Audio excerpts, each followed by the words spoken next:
Un solo hombre, un solo pecado, y todo un pueblo condenado. 36 guerreros cayeron en batalla. El favor de Dios se apartó de Israel y el miedo se apoderó del campamento. ¿Qué había sucedido? ¿Quién había provocado la ira del Altísimo? No fue un rey malvado ni un ejército enemigo. Fue un hombre común, un soldado que vio, codició y tomó lo que no debía.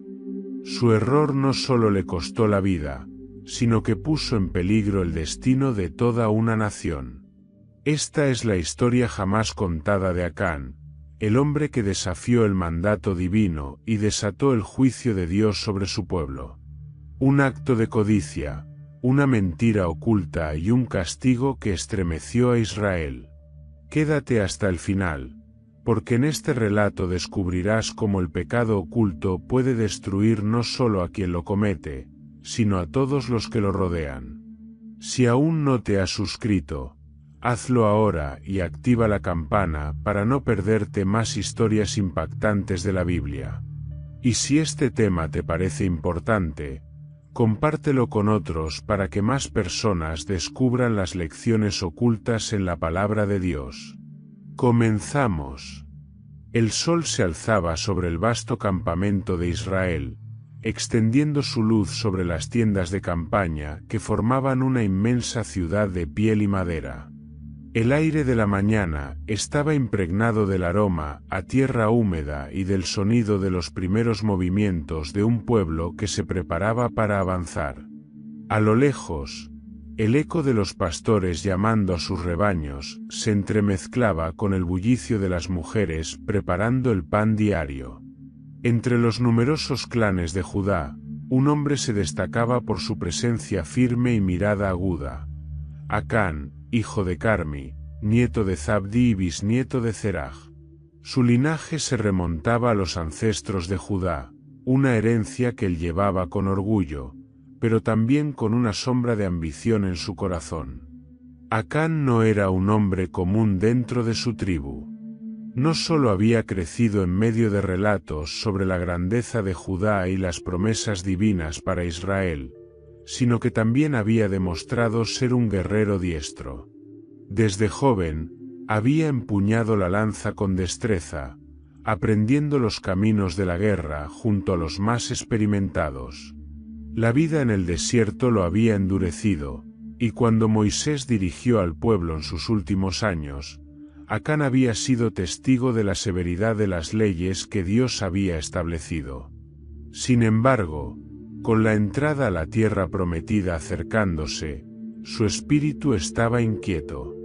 Ya no solo pensaba en la supervivencia diaria, ahora su mente comenzaba a preguntarse qué le depararía el futuro en una tierra de riquezas y abundancia.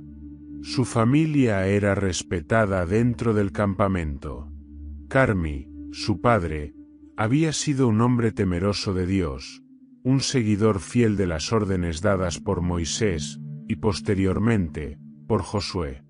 Sin embargo, Acán había desarrollado una mentalidad diferente. Observaba con admiración a aquellos que poseían más bienes y se preguntaba si algún día tendría su propia herencia, no solo como parte de la tribu, sino con riquezas que le garantizaran estabilidad y poder.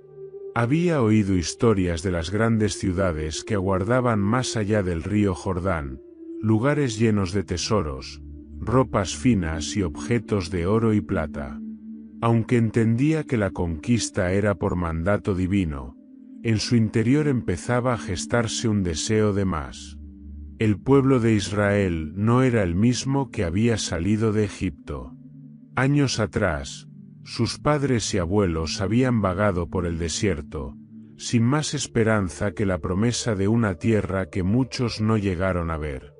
Los años de errar bajo el sol implacable habían purgado la generación incrédula, y ahora solo quedaban los descendientes, aquellos que no conocieron la esclavitud con sus propios ojos, pero que habían crecido bajo la sombra de sus consecuencias. Acán, como muchos otros, no había nacido la esclavitud, pero se había escuchado las historias de la servidumbre en Egipto y de cómo Dios los había librado con brazo fuerte. Sin embargo, esas historias parecían cada vez más lejanas. Ahora, su generación estaba a punto de tomar lo que tanto tiempo se les había prometido.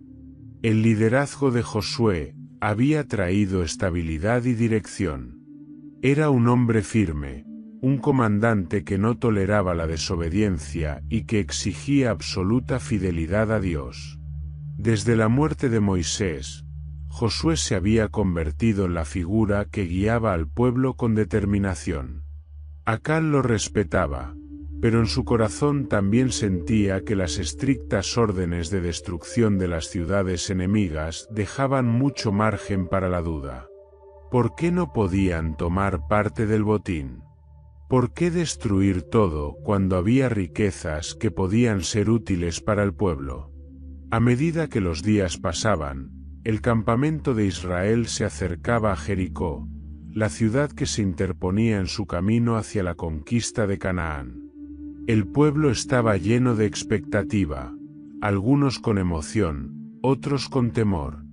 Acán, sin embargo, veía la ciudad con otros ojos. No solo representaba un obstáculo militar, sino una oportunidad. Algo dentro de él le decía que la conquista de Jericó no solo traería victoria, sino también algo más, algo que podría cambiar su destino para siempre. La brisa matinal recorría el vasto campamento de Israel, ondeando las banderas de las tribus como un presagio de la batalla que estaba por librarse. El pueblo de Dios había cruzado el Jordán con poder, testigos de un milagro que les aseguraba la victoria venidera. Ahora, frente a ellos, se erguía Jericó, una ciudad amurallada cuyos muros parecían desafiar el decreto divino de su destrucción. A pesar de su aparente impenetrabilidad, en el corazón de los israelitas ardía la certeza de que la victoria era inevitable, no por la fuerza de sus armas, sino por la mano del Altísimo. Desde lo alto de las murallas, los habitantes de Jericó observaban con terror el campamento enemigo. La fama de Israel y su Dios ya había llegado a la ciudad mucho antes de que los hebreos pusieran un pie en sus tierras.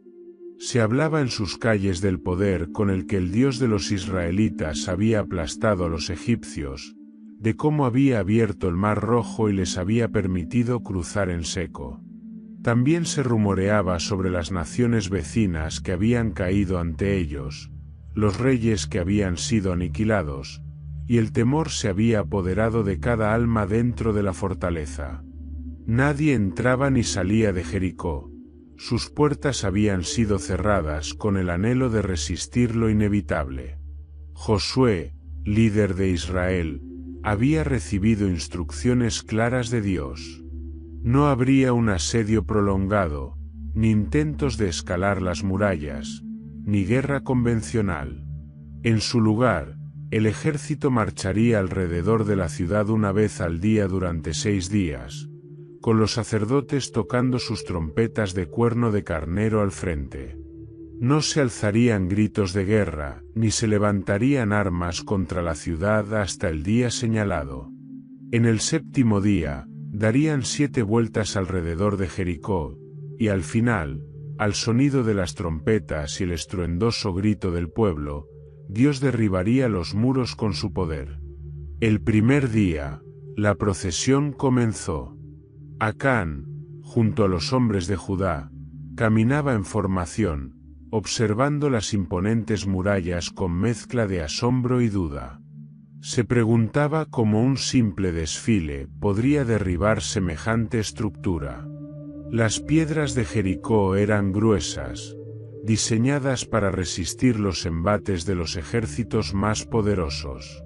Desde lo alto, los soldados cananeos miraban con desprecio y burla a los israelitas, arrojando insultos y esputos hacia ellos. Pero el pueblo de Dios no respondía.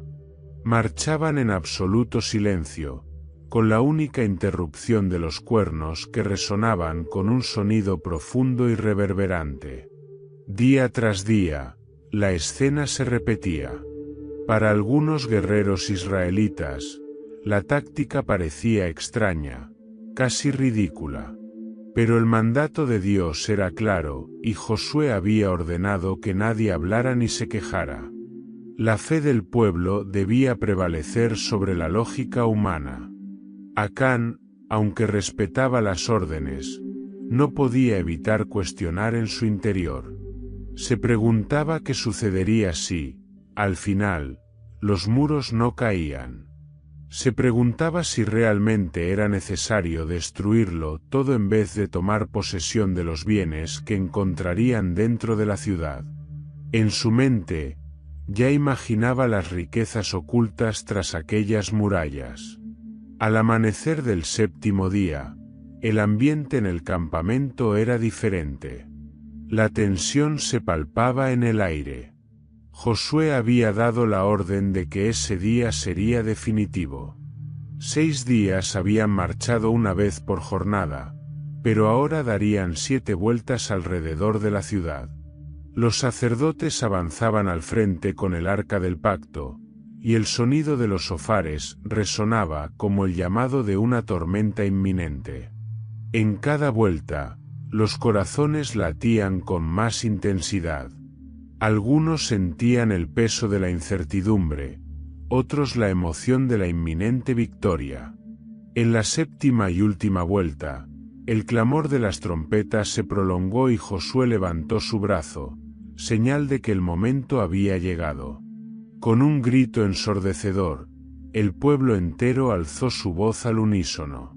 Un rugido de fe y poder atravesó los cielos, y en ese instante, el suelo tembló. Un estruendo sobrenatural sacudió la ciudad. Los muros de Jericó, orgullosos e impenetrables, se quebraron como si fueran de arcilla. Piedras enormes se desplomaron, torres se derrumbaron y el polvo se elevó en una nube densa mientras la ciudad entera colapsaba ante los ojos atónitos de sus habitantes. Lo imposible había ocurrido. El pánico estalló entre los cananeos. Gritos de horror y desesperación llenaron las calles cuando los israelitas, bajo la orden de Josué, irrumpieron en la ciudad con sus espadas desenvainadas. No hubo resistencia. Los hombres de Jericó, confundidos y aterrados, fueron abatidos sin piedad. La victoria era total. Sin embargo, las órdenes de Dios eran estrictas. Nada debía ser tomado. Todo, salvo los metales preciosos que serían consagrados para el servicio del tabernáculo, debía ser destruido. No habría saqueo, ni tesoros personales, ni botín de guerra. Jericó debía arder como un testimonio del juicio divino sobre la impiedad. Los israelitas obedecieron sin titubear. Casas fueron incendiadas, ídolos de piedra fueron derribados y todo rastro de la ciudad fue reducido a escombros. Rahab, la mujer que había ayudado a los espías israelitas, y su familia fueron los únicos que recibieron misericordia y fueron llevados a salvo fuera de la ciudad. En medio de la devastación, Acán observaba a su alrededor. Su corazón latía con fuerza al ver cómo los objetos de gran valor eran reducidos a cenizas. Entre los restos de una casa derruida, su mirada se posó en un destello dorado. Oro. Y junto a él, un manto exquisito de Babilonia, de tejido fino y reluciente, una prenda digna de un rey. Su respiración se agitó. ¿Cómo podía dejar que algo tan valioso se perdiera en las llamas? Mientras sus hermanos de guerra avanzaban, sin notar su pausa, Acán sintió el peso de la decisión que estaba a punto de tomar. Nadie lo veía. Nadie lo sabría. Por un instante, el mandato divino pareció desvanecerse de su mente. En un acto furtivo, con manos temblorosas, tomó el manto y el oro y los escondió bajo su túnica. Con el corazón latiendo desbocado, regresó con los suyos, con la certeza de que nadie sospecharía de él.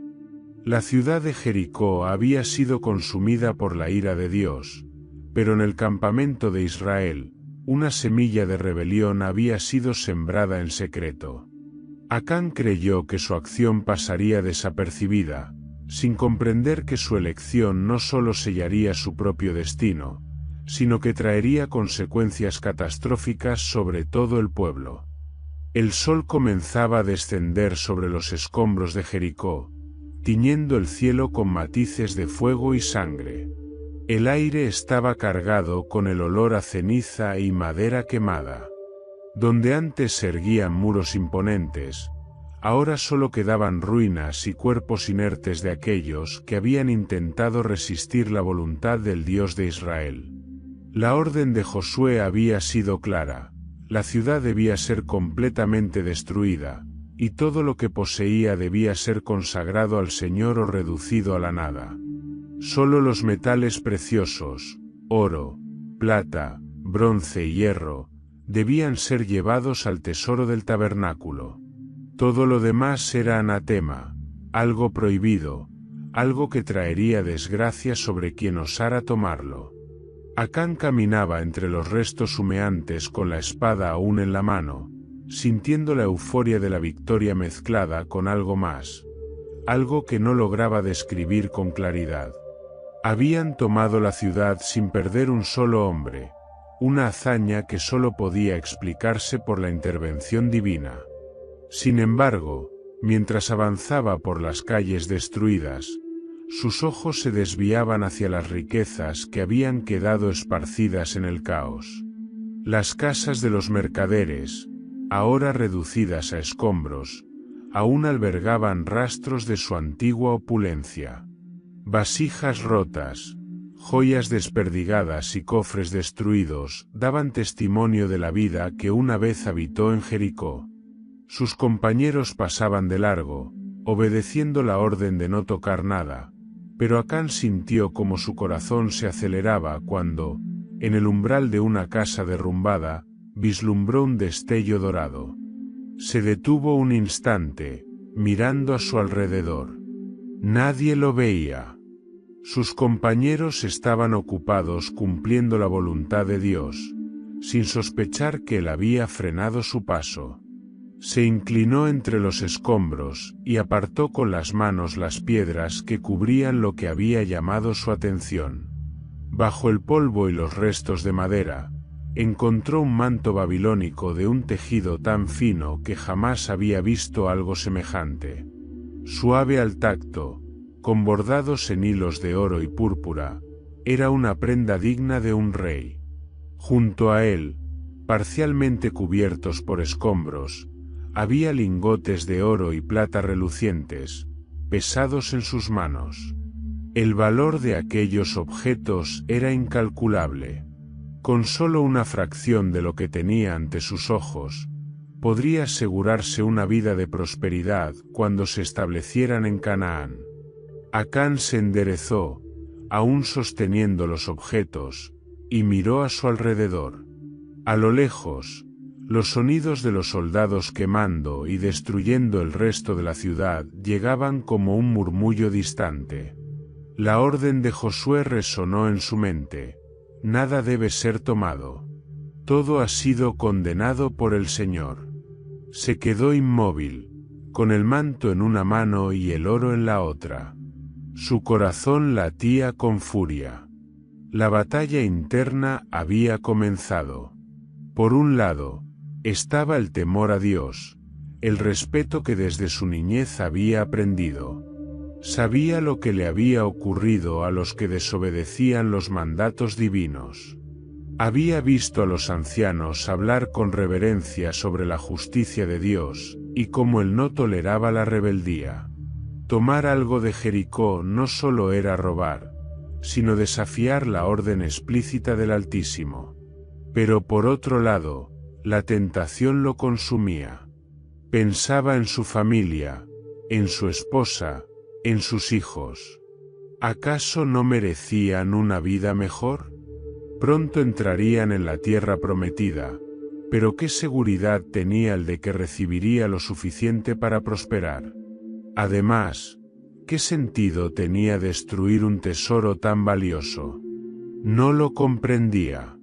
Si Dios les había dado la victoria sobre Jericó, ¿por qué no podían tomar lo que les pertenecía por derecho?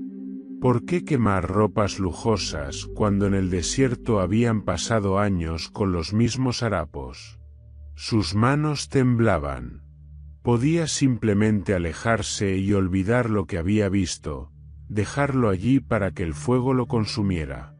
Pero la codicia ya había echado raíces en su corazón.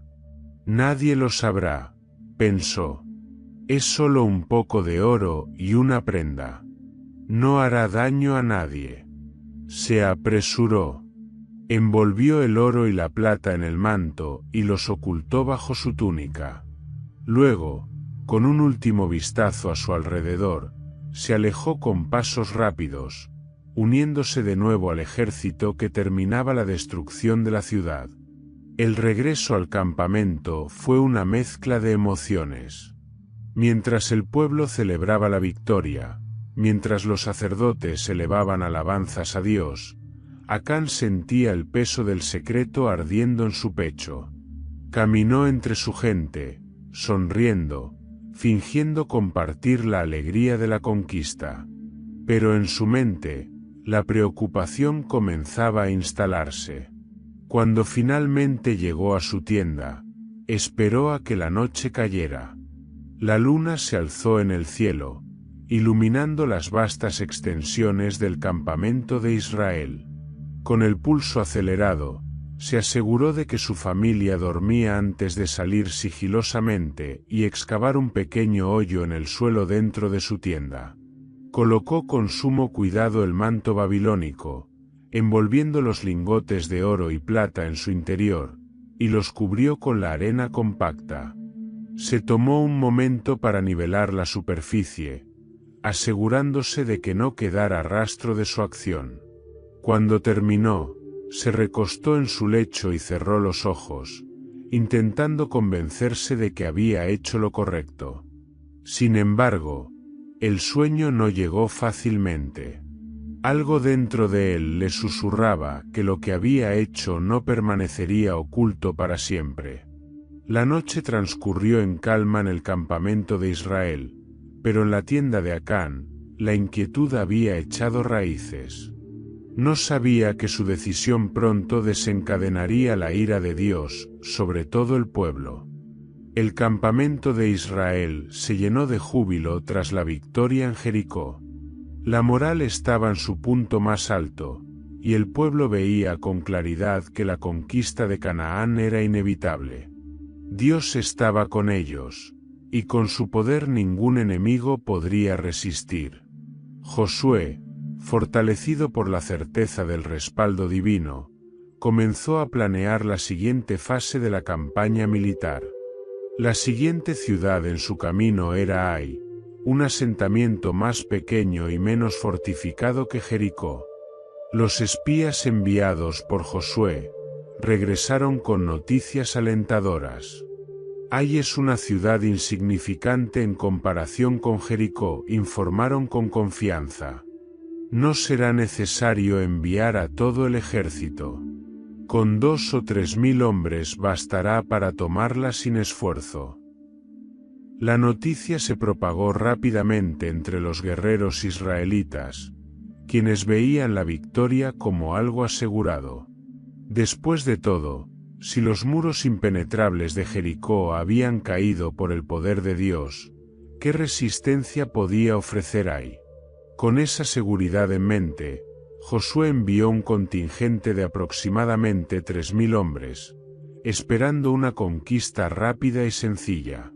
La expedición salió al amanecer, y cuando los soldados llegaron a las puertas de Ai, iniciaron su ataque sin titubeos. Sin embargo, lo que debió haber sido una rápida victoria se convirtió en una escena de horror.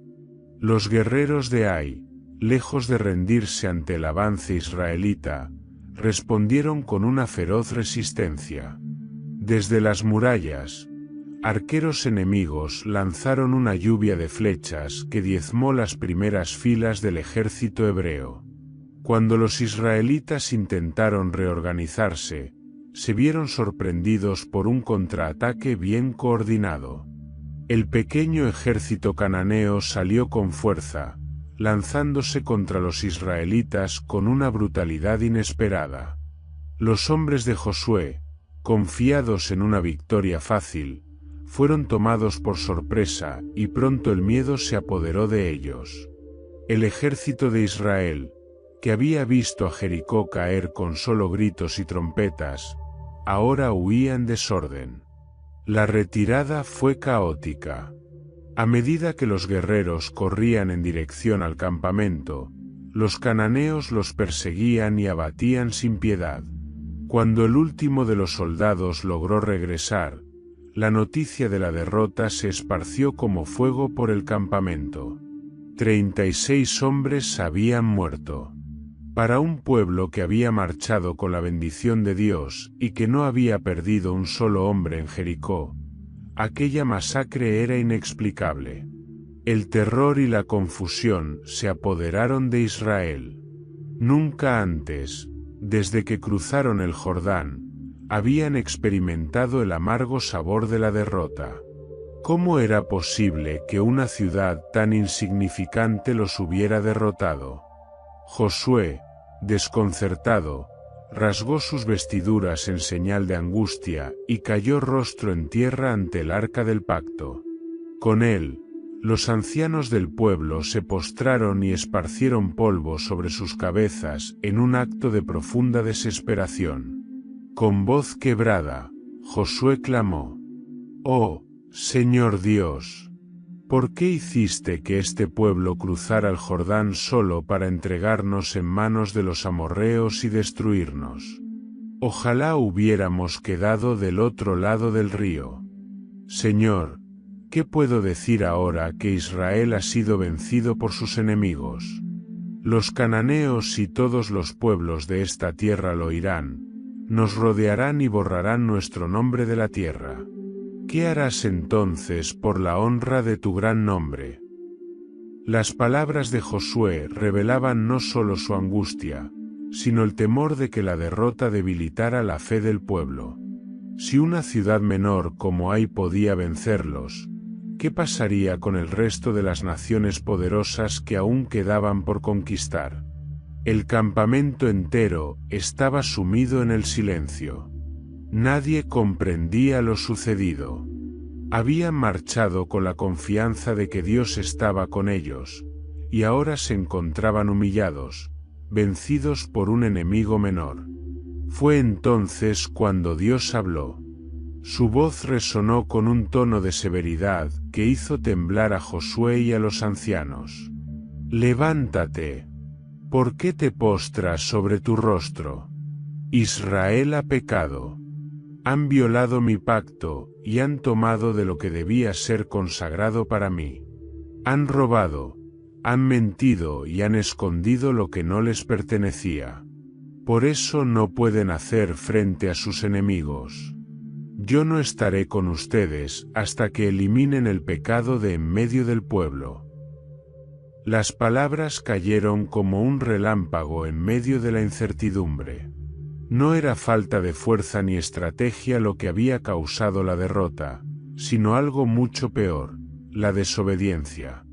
Alguien en el campamento había desafiado el mandato divino, y por su culpa, la protección de Dios se había apartado de Israel.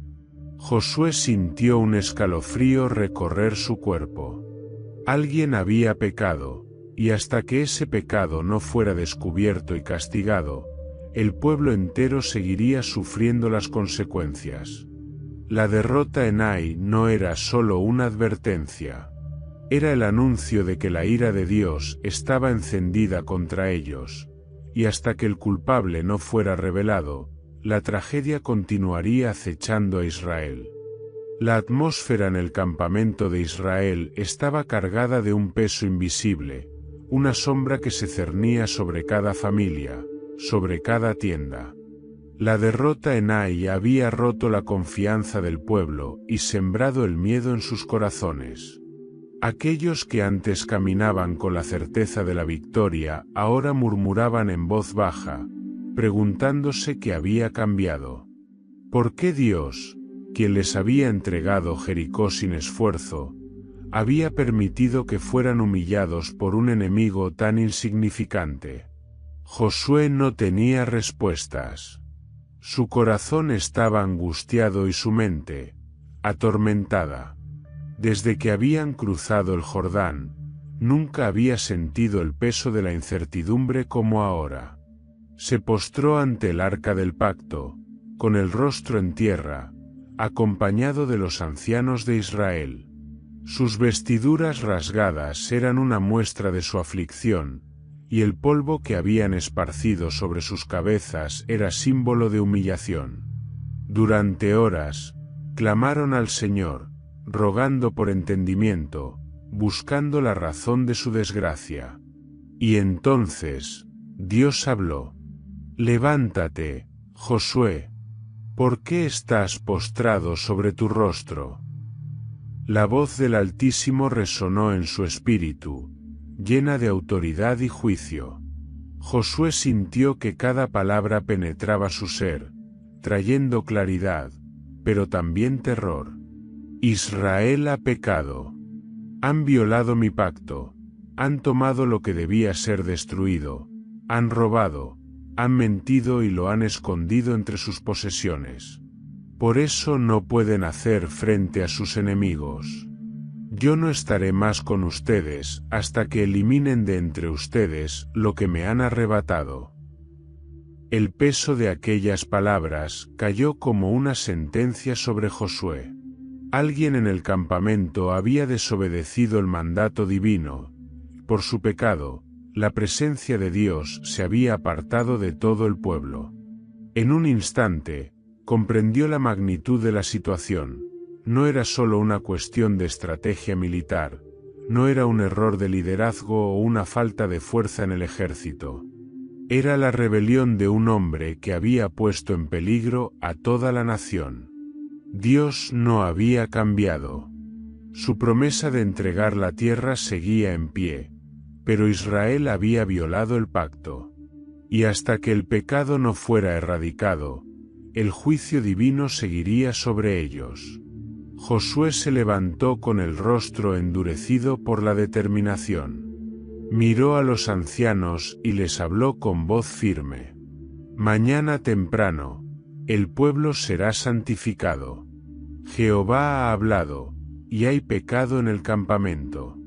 Alguien ha tomado de lo que debía ser destruido, y por esa razón la ira de Dios se ha encendido contra nosotros. No podremos seguir adelante hasta que el culpable sea descubierto y purgado de entre nosotros. Los ancianos asintieron solemnemente. No hubo discusión, ni dudas. Sabían que cuando Dios hablaba, sus palabras eran inmutables. Antes de la caída del sol, Josué ordenó que los jefes de cada tribu reunieran al pueblo. Miles de hombres, mujeres y niños se congregaron en el centro del campamento, sus rostros marcados por la inquietud. Nadie sabía exactamente qué estaba ocurriendo, pero todos comprendían que la situación era grave. Josué se subió a una elevación y habló con la voz de un líder que llevaba el peso de toda la nación sobre sus hombros. Pueblo de Israel, escuchen la palabra del Señor. Hay pecado entre nosotros. Alguien ha tomado de lo que estaba prohibido, ha escondido lo que debía ser destruido. Por ese pecado, Dios nos ha vuelto la espalda y permitió que nuestros enemigos nos vencieran. Pero el Altísimo no dejará que este pecado permanezca oculto.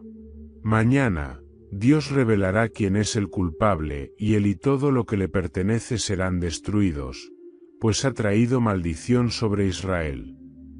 Un silencio espeso cayó sobre la multitud. Se escucharon murmullos entre las familias, hombres y mujeres preguntándose quién podría haber cometido semejante transgresión. Josué continuó con voz solemne: «Santifíquense esta noche.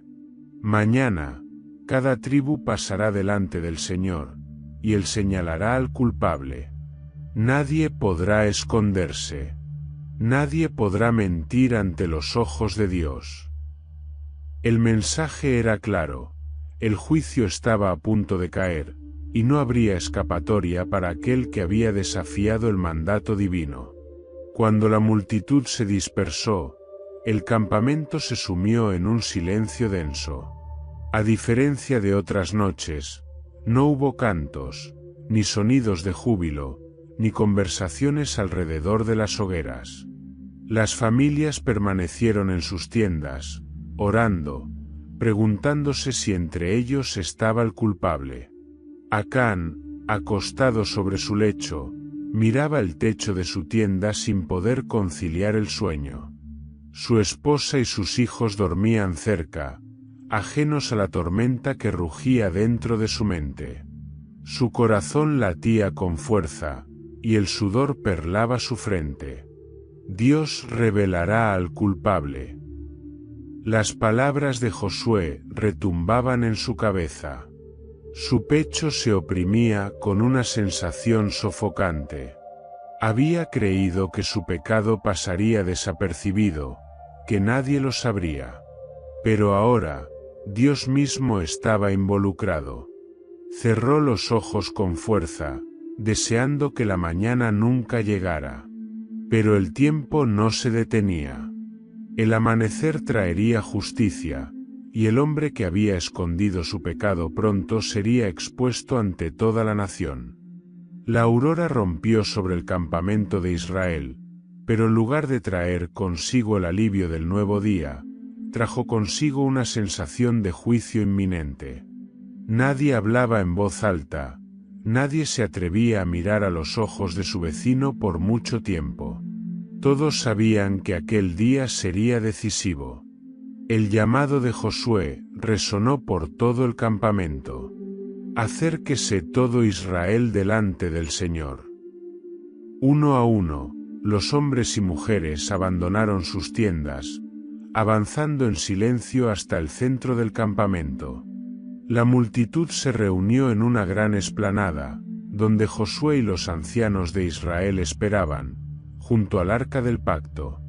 Frente a ellos, los sacerdotes estaban de pie con rostros serios, conscientes de la gravedad de lo que estaba a punto de suceder. Josué levantó su mano, pidiendo silencio. Hoy Dios revelará quién ha pecado contra él. Tribu por tribu, pasaremos delante del Señor, y Él señalará al culpable. No habrá escapatoria. Nadie puede ocultarse de los ojos del Altísimo. Un escalofrío recorrió la multitud. Todos sabían que esto no era una prueba humana. Dios mismo estaba en medio de ellos, y su juicio no podía ser burlado. Josué dio la orden y las tribus comenzaron a avanzar. La primera en ser llamada fue la tribu de Rubén. Sus líderes caminaron al frente, postrándose en reverencia ante el Señor. Hubo un silencio tenso mientras se esperaba la señal de Dios. Pero la tribu de Rubén quedó en pie, sin ser acusada. Luego siguió la tribu de Simeón. Nuevamente, se postraron, y el aire pareció cargarse de expectativa. Pero tampoco fue señalada. Uno a uno, los clanes de Israel fueron llamados: Leví, Isacar, Neftalí, Zabulón, Gad, Aser. Cada vez que una tribu era descartada, la tensión aumentaba. Corazones latían con fuerza. Miradas furtivas eran intercambiadas. Algunos comenzaron a respirar con alivio cuando sus nombres no fueron mencionados. Pero otros, los que quedaban, sentían la creciente presión del juicio acercándose. Finalmente, cuando las tribus restantes se redujeron a unas pocas, Josué alzó la vista y su voz retumbó con autoridad. Que avance la tribu de Judá. Hubo un murmullo entre la multitud. Judá, la tribu del linaje de reyes, la tribu de la promesa, la tribu fuerte y numerosa. ¿Podía el culpable estar entre ellos? Los jefes de Judá avanzaron con solemnidad, y el aire se volvió denso, como si una tormenta estuviera a punto de desatarse. Entonces, sin lugar a dudas, Dios señaló a Judá. La multitud contuvo la respiración. El culpable estaba entre ellos. Los rostros de los hombres de Judá se endurecieron. Algunos miraron al suelo, otros entrecerraron los ojos con desconfianza. Pero Josué no se detuvo. Ahora, que se acerque la familia de los Zeraitas. El proceso se repetía. Dentro de Judá, los descendientes de Zeraj fueron llamados. Uno de ellos era el culpable, y el juicio estaba cada vez más cerca. Josué esperó la respuesta de Dios.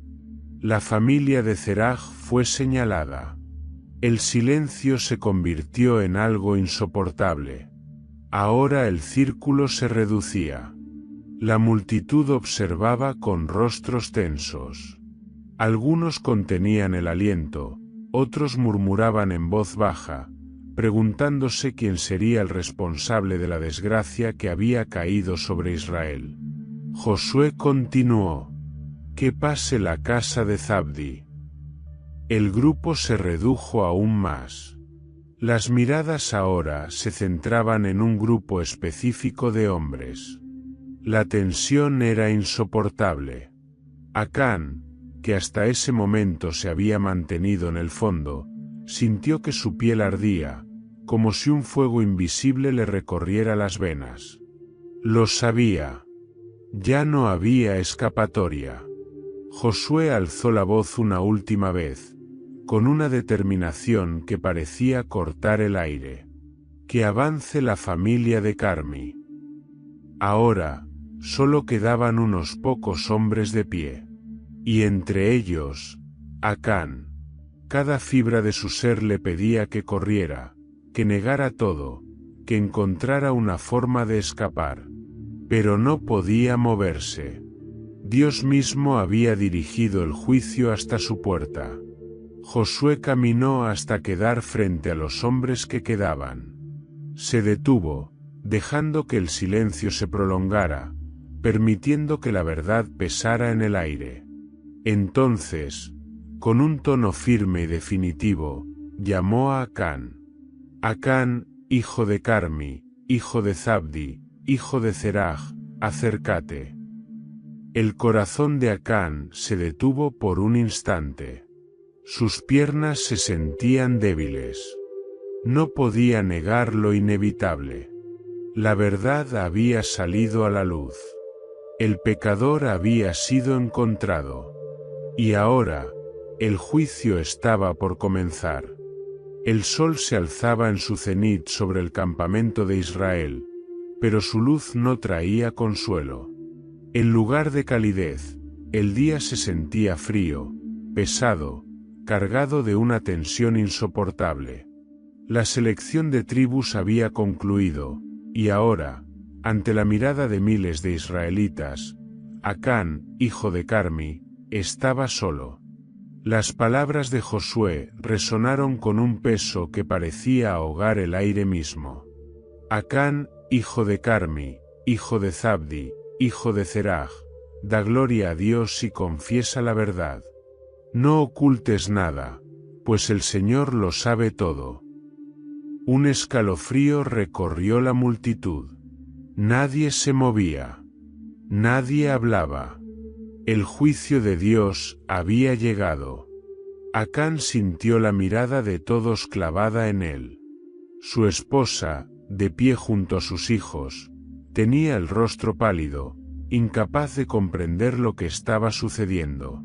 Sus hijos lo miraban con confusión, sin entender por qué su padre, un hombre de la tribu de Judá, estaba ahora bajo la sombra de la acusación más terrible: haber traicionado el pacto con Dios.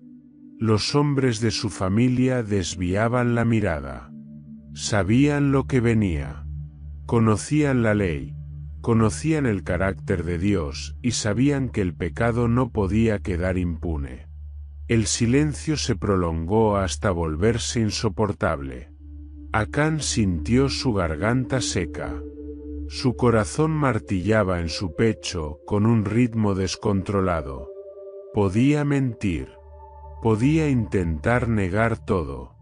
¿Pero de qué serviría? Dios lo había señalado. Con la cabeza gacha, finalmente habló. Es cierto, he pecado contra el Señor, el Dios de Israel. Un murmullo se extendió por el campamento. Algunos llevaron las manos a sus bocas, incrédulos. Otros miraron a Josué, esperando su reacción. La confesión había sido pronunciada. El culpable había hablado. Acán levantó la vista, con los ojos enrojecidos. Su voz era un hilo entrecortado, pero no podía detenerse ahora. Cuando destruimos Jericó, vi entre los escombros un hermoso manto de Babilonia, 200 monedas de plata y un lingote de oro que pesaba más de medio kilo. Lo codicié, y lo tomé. Están escondidos bajo la tierra, en mi tienda, enterrados en el suelo. Josué cerró los ojos por un momento. Sus manos se apretaron en puños. El pecado había sido revelado. El campamento entero contuvo el aliento. La traición no solo había sido contra el mandamiento de Dios, sino contra todo Israel. 36 hombres habían muerto en la batalla contra Ai, hombres que tenían familias, hijos, esposas, hermanos. Todos ellos habían caído porque un solo hombre había decidido desobedecer la orden divina. El silencio fue roto por Josué. Su voz, aunque firme, llevaba una tristeza palpable. Veamos la evidencia. De inmediato, hombres de confianza fueron enviados a la tienda de Acán.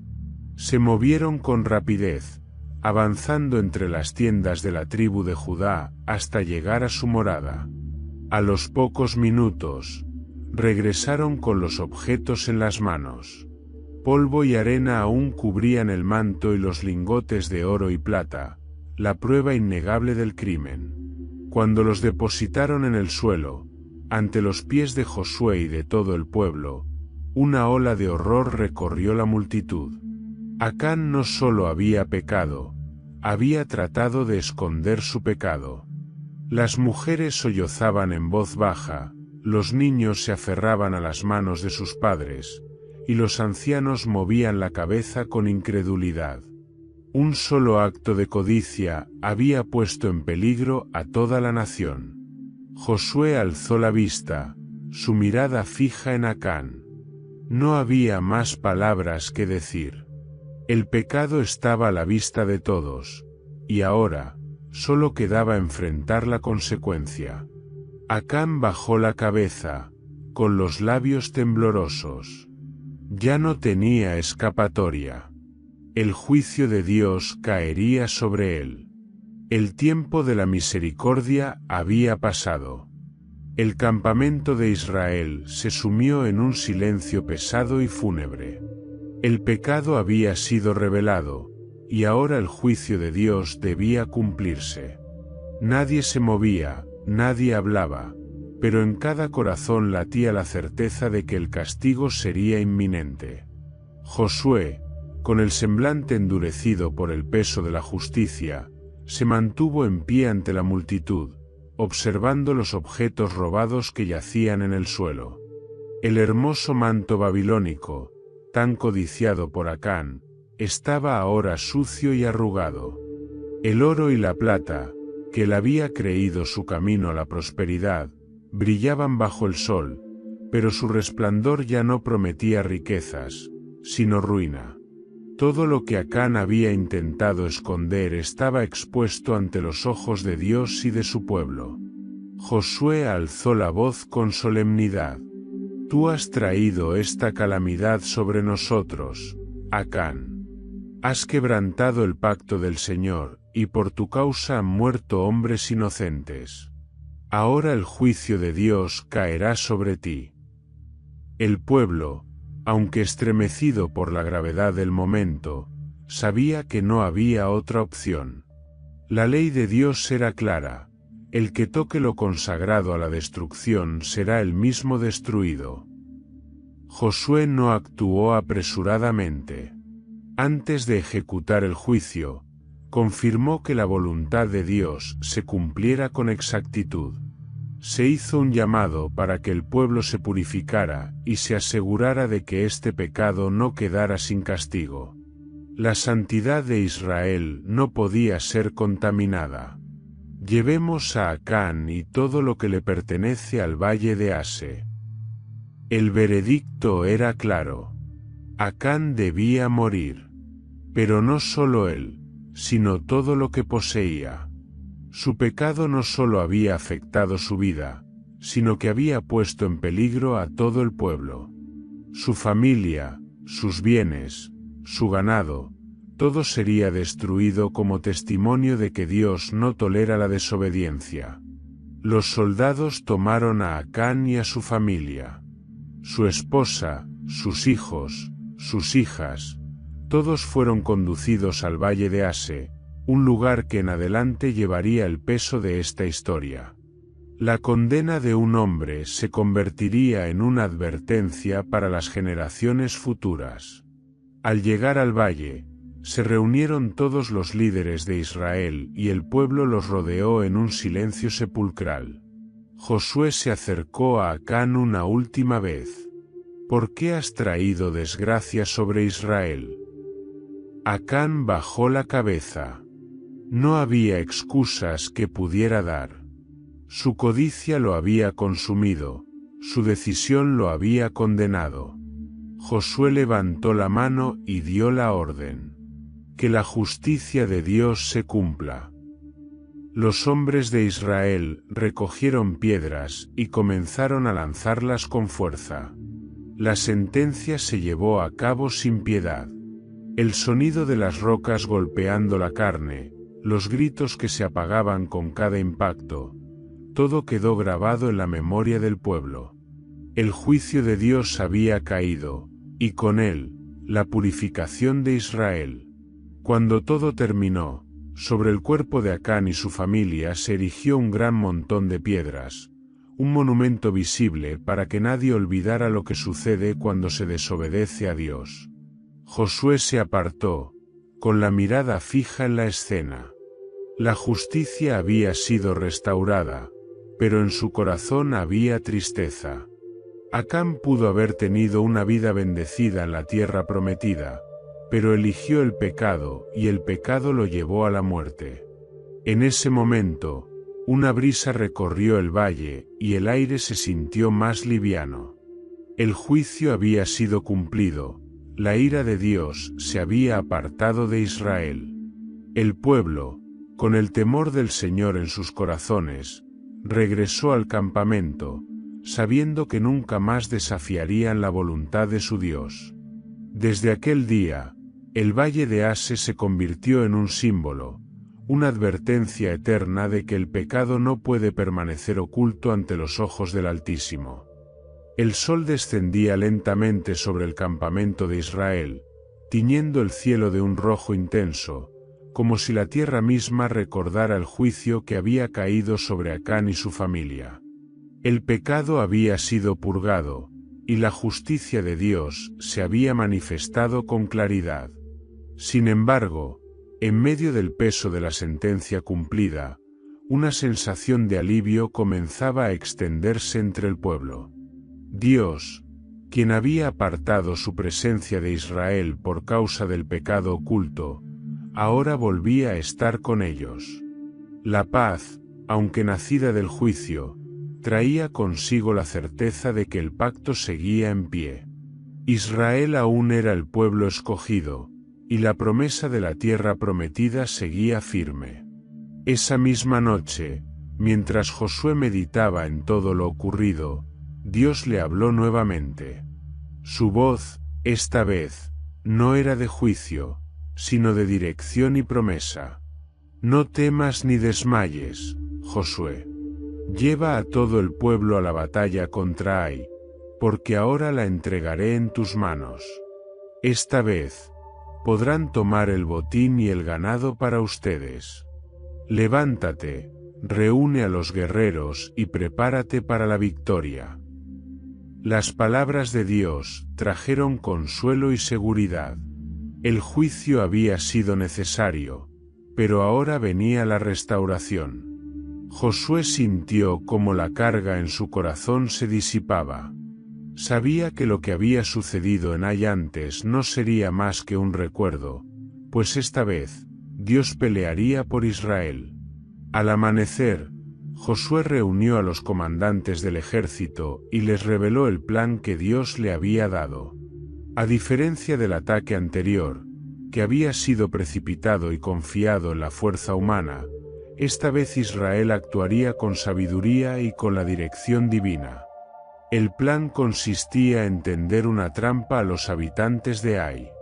Un grupo de soldados atacaría la ciudad de frente, pero luego fingiría huir, como si estuvieran derrotados otra vez. Cuando los hombres de Ai salieran en persecución, otro grupo de israelitas, que se ocultaría detrás de la ciudad, entraría sin oposición y la tomaría por completo. Josué dividió al ejército. 30.000 hombres fueron enviados durante la noche para ocultarse en la parte occidental de Ai. Mientras tanto, otro grupo más pequeño, junto con Josué, acamparía al norte de la ciudad y se presentaría en la batalla como si intentaran un ataque directo. Todo estaba listo. Cuando el sol despuntó en el horizonte, los soldados de Israel se prepararon. Con un grito de guerra, Josué y su grupo avanzaron hacia la ciudad. Tal como se esperaba, los soldados de Ai vieron el ataque, y confiados en su victoria anterior, salieron rápidamente para enfrentarlos. Cuando los israelitas fingieron huir, los cananeos cayeron en la trampa. Confiados en su superioridad, dejaron la ciudad desprotegida, persiguiendo a los hombres de Josué. Fue entonces cuando Josué levantó su lanza, la señal acordada. Desde su escondite, el ejército israelita emboscó la ciudad sin resistencia. Las puertas fueron tomadas, las casas fueron incendiadas y la fortaleza de Ai cayó en cuestión de minutos. Cuando los soldados de Ai vieron el humo elevándose desde su ciudad, comprendieron su error, pero ya era demasiado tarde. Los israelitas, que antes huían, ahora se volvieron contra ellos con fuerza renovada. Rodeados por ambos lados, el ejército de Ai fue completamente destruido. Tras la victoria, Josué recordó las palabras de Dios. Esta vez, el botín y el ganado podían ser tomados por el pueblo. La diferencia con Jericó era clara. Cuando el tiempo es correcto y Dios lo ordena, las bendiciones llegan sin pecado ni culpa. Pero Josué sabía que la batalla no era solo física, sino también espiritual. Por eso, tras la conquista, llevó al pueblo a un acto de renovación del pacto con Dios. Siguiendo la instrucción de Moisés, Josué guió a los israelitas hasta el monte Ebal y el monte Gerizim. Allí, construyeron un altar al Señor con piedras sin labrar, donde ofrecieron sacrificios de gratitud. Luego, Josué escribió sobre las piedras toda la ley que Dios había dado a Moisés, recordando al pueblo que solo la obediencia les garantizaría éxito en la tierra prometida. Ante la congregación, Josué leyó en voz alta todas las bendiciones y maldiciones del pacto. Los israelitas, conmovidos por lo que habían vivido los últimos días, respondieron con un fuerte clamor. Obedeceremos al Señor. Guardaremos su pacto. El pueblo de Israel, purificado por el juicio y fortalecido por la victoria, se unió en una sola voz para reafirmar su compromiso con Dios. El juicio de Acán había sido una advertencia, pero la restauración de Israel era un testimonio de que Dios es justo, pero también misericordioso con aquellos que se arrepienten y caminan en fidelidad. Desde aquel día, el temor de Israel cayó sobre todas las naciones de Canaán. Sus enemigos sabían que no era un ejército común el que marchaba contra ellos, sino un pueblo dirigido por la mano del Dios viviente. Israel estaba restaurado. La promesa de la tierra seguía en pie. Y con Dios nuevamente de su lado, ningún enemigo podría resistirlos. El valle de Ase permanecía silencioso bajo el sol abrasador del mediodía. Las piedras que cubrían los restos de Acán y su familia seguían allí, testigos inmóviles del juicio de Dios sobre el pecado. El polvo del valle, que alguna vez sintió el peso de la rebelión, ahora se había sentado en la historia de Israel como un recordatorio perpetuo de lo que sucede cuando alguien desobedece los mandatos divinos. Desde aquel día, el valle de Ase se convirtió en un símbolo, un lugar donde el pueblo de Israel entendió una verdad inquebrantable. El pecado no solo afecta al individuo, sino a toda la comunidad. El nombre Ase significa tribulación, y cada vez que alguien pasaba por aquel lugar, recordaba lo que había ocurrido allí.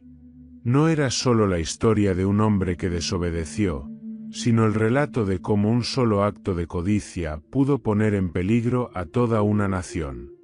Israel había aprendido por experiencia propia que Dios es santo y no tolera el pecado.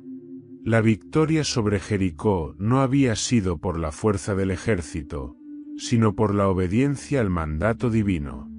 Sin embargo, en cuanto la desobediencia entró en el campamento, la presencia de Dios se apartó, y el pueblo quedó expuesto a la derrota. El juicio sobre Acán demostró que nadie puede esconder su pecado de Dios. Lo que estaba oculto bajo la tierra de su tienda fue revelado ante toda la nación. El pecado escondido siempre encuentra la luz. A lo largo de los años, el valle de Ase se mencionaría como un lugar de advertencia. En los relatos de los ancianos a las nuevas generaciones, se recordaba lo sucedido para que nadie más cometiera el mismo error.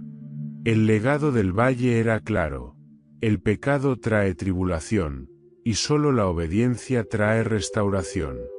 El caso de Acán fue una lección crucial para Israel.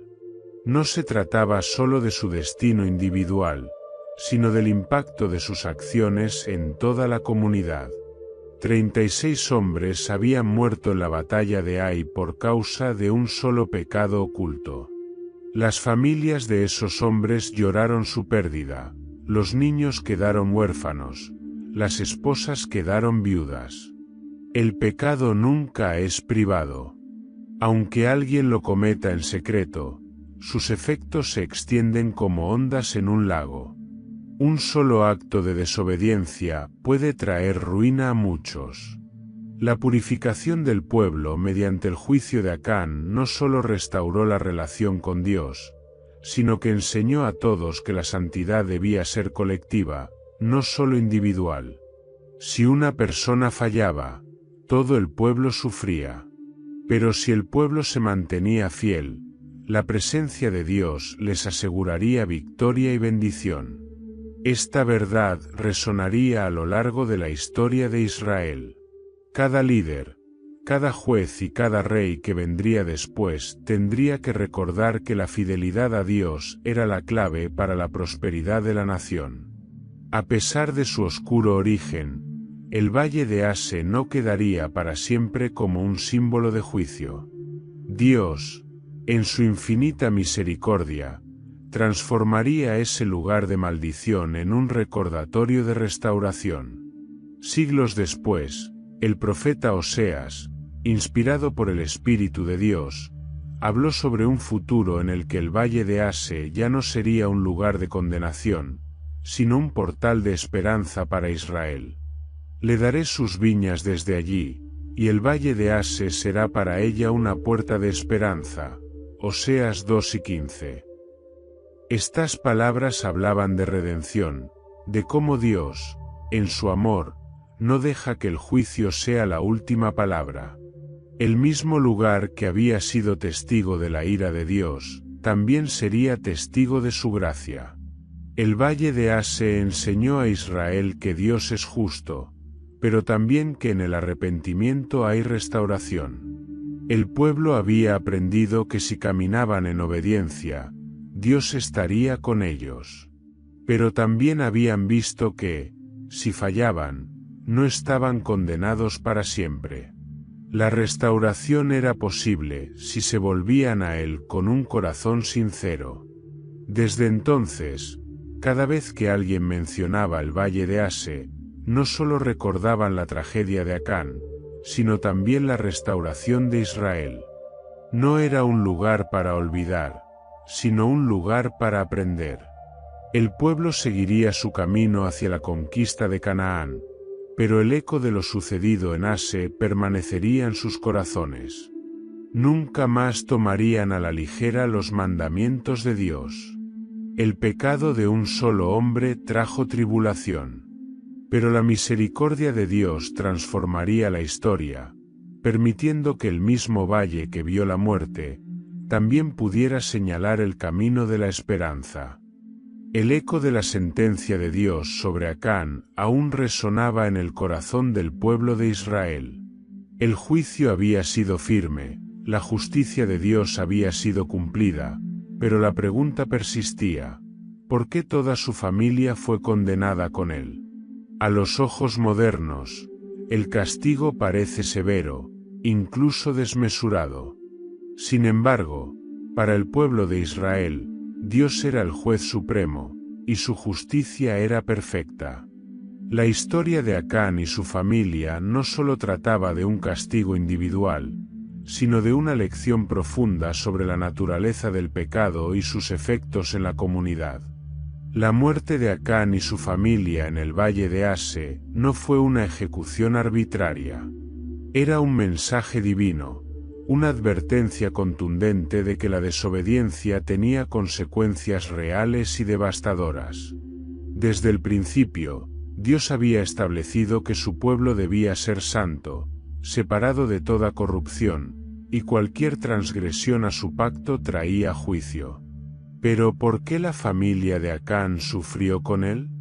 Para comprenderlo, debemos recordar que en la cultura de Israel, la familia no era solo un conjunto de individuos, sino una unidad inseparable. Lo que afectaba a uno, afectaba a todos.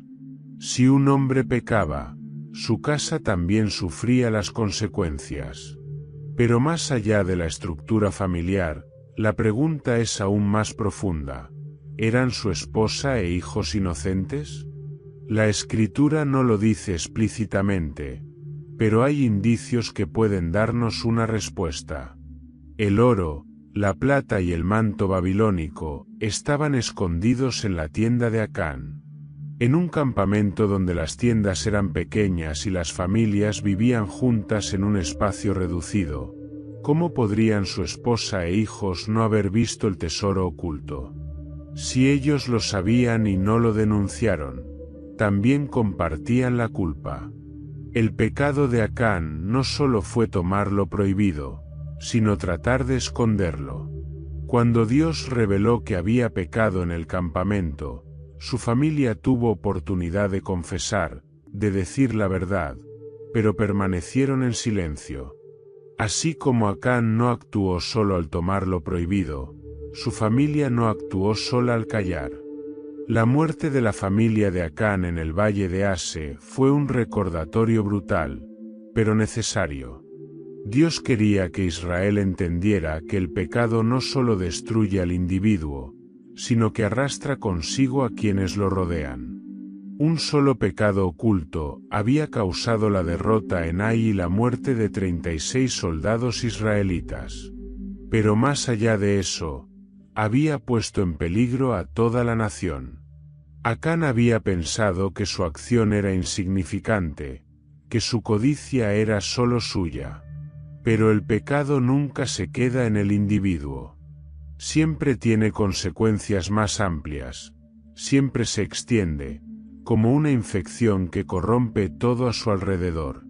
La muerte de su familia es la representación de una verdad innegable. El pecado no solo destruye la vida de quien lo comete, sino que arruina a aquellos que dependen de él, aquellos que confían en él. La Escritura está llena de ejemplos de esta realidad. El pecado de Adán y Eva no solo los expulsó del Edén, sino que condenó a toda su descendencia. El pecado de los hijos de Elí trajo destrucción sobre su linaje. El pecado del rey Saúl llevó a la ruina a su familia y a su dinastía. Cada uno de estos casos demuestra lo mismo. Cuando un hombre se aparta de Dios, su pecado tiene repercusiones en los que vienen después. Algunos podrían ver el juicio sobre la familia de Acán como una injusticia. Pero si observamos el carácter de Dios a lo largo de la historia, vemos que Él siempre da oportunidad para el arrepentimiento. Noé y su familia fueron salvados porque caminaron en rectitud en medio de una generación corrupta. Rahab y su casa fueron rescatados en Jericó porque ella creyó en Dios y actuó en fe. Los ninivitas, que estaban condenados a la destrucción, recibieron misericordia cuando se arrepintieron. Dios es justo, pero también es misericordioso. El problema de la familia de Acán no era solo su parentesco con él, sino que permanecieron con él en su pecado, sin confesar, sin apartarse. En contraste, podemos ver otro ejemplo en la historia de Coré, quien se rebeló contra Moisés en el desierto. Dios lo castigó abriendo la tierra y tragándolo vivo junto con los demás rebeldes. Sin embargo, los hijos de Coré no murieron. Números 26, 11. ¿Por qué? Porque no participaron en el pecado de su padre. El juicio sobre Acán y su familia no fue caprichoso. Era un acto de justicia divina, pero también una lección para toda la nación. Desde entonces, el valle de Ase no solo se convirtió en un lugar de memoria, sino en una advertencia para cada israelita. Cada padre debía enseñar a sus hijos lo que allí sucedió, para que nunca más se apartaran de los mandamientos de Dios. El mensaje era claro. El pecado nunca es privado. En la desobediencia trae juicio. El arrepentimiento es la única vía de restauración. La historia de Acán y su familia fue dolorosa, pero necesaria. Sirvió para purificar a Israel, para restaurar su relación con Dios y para enseñar que el temor del Señor es el principio de la sabiduría. Israel continuaría su camino hacia la conquista de Canaán, pero la memoria del valle de Ase quedaría como un recordatorio eterno de que Dios es santo y exige santidad en su pueblo. El valle de Ase quedó atrás, pero su recuerdo permaneció grabado en la memoria de Israel. La historia de Acán no sería olvidada.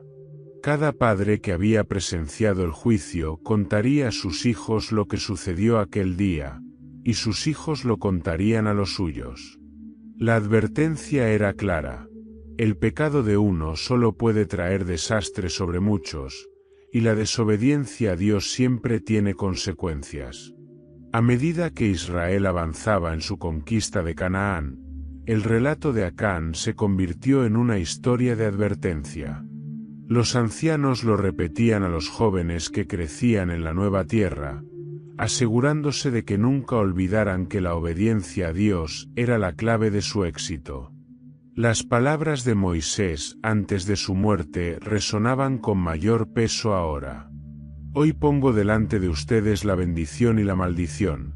La bendición, si obedecen los mandamientos del Señor su Dios que yo les mando hoy, y la maldición, si no obedecen los mandamientos del Señor su Dios y se apartan del camino que les ordeno.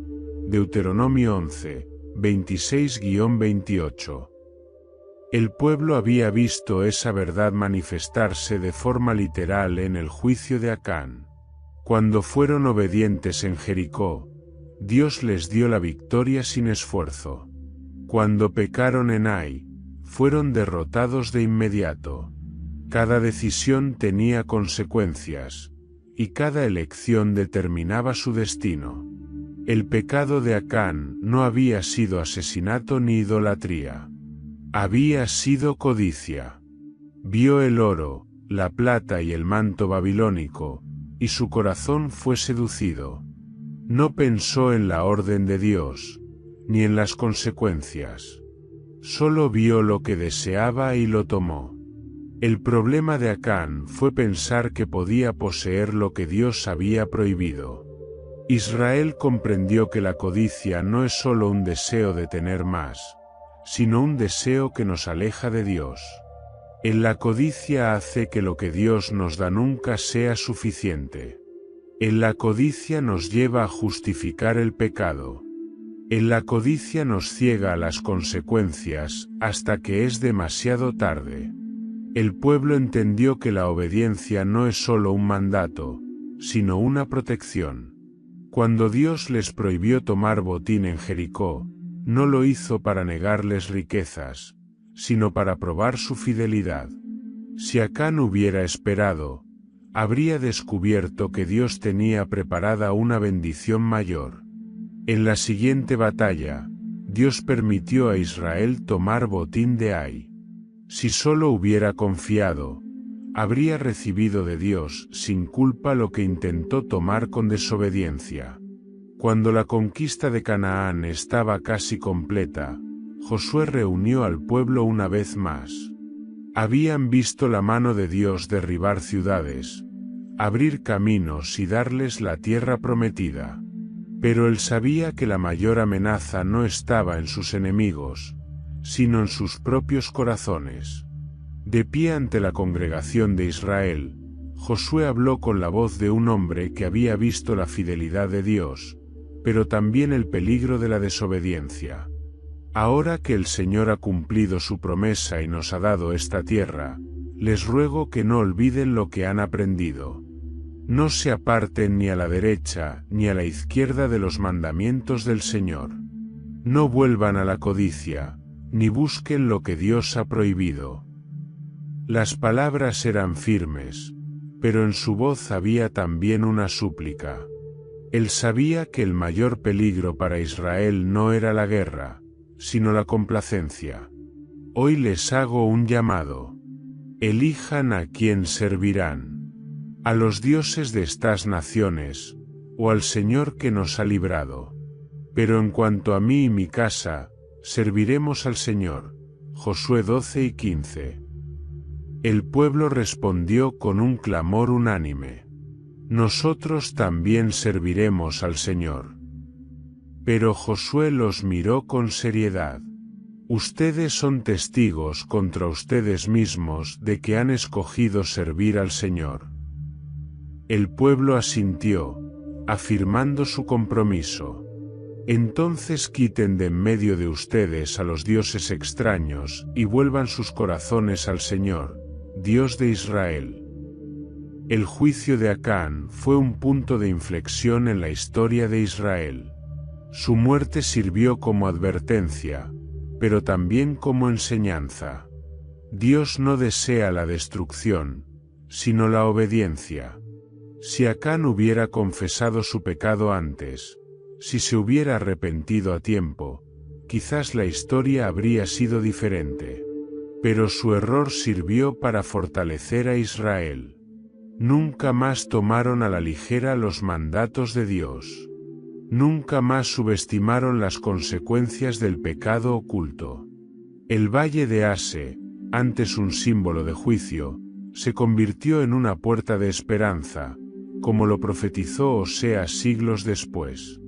La historia de Acán no fue solo la historia de su caída, sino una historia que salvó a toda una nación de cometer el mismo error. Israel entró en la tierra prometida con un corazón renovado, con un temor santo y con la determinación de obedecer. Y Josué, el líder que los había guiado hasta allí, cerró su vida con la misma convicción con la que había comenzado. El Señor es fiel. Solo debemos seguirlo sin desviarnos. El valle de Ase quedó atrás, pero la enseñanza que dejó jamás se borró de la memoria de Israel. La historia de Acán se convirtió en una advertencia viva, un recordatorio de que la obediencia a Dios es innegociable y que el pecado, por más oculto que esté, siempre será revelado. A través de esta historia, vemos cómo la codicia y la desobediencia pueden alejarnos del propósito divino, pero también entendemos que Dios es justo y misericordioso, y siempre nos llama a vivir en fidelidad. El pueblo de Israel aprendió a no desafiar los mandatos de Dios y a confiar en que Él provee en el momento adecuado. Cuando confiamos en Dios, no necesitamos tomar atajos ni desobedecer para obtener lo que deseamos, porque sus planes siempre son mejores que los nuestros. Esta historia sigue siendo una enseñanza para nosotros hoy. ¿Estamos caminando en obediencia a Dios, o hay cosas en nuestra vida que intentamos esconder? Si esta historia te ha impactado y te ha hecho reflexionar, te invitamos a suscribirte a nuestro canal para seguir explorando más relatos bíblicos llenos de enseñanzas profundas. Déjanos en los comentarios tu opinión sobre esta historia. ¿Qué lección crees que es más relevante para nuestro tiempo? Y si te gustó este vídeo, compártelo con otros para que más personas conozcan la verdad de la palabra de Dios. Nos vemos en el próximo vídeo.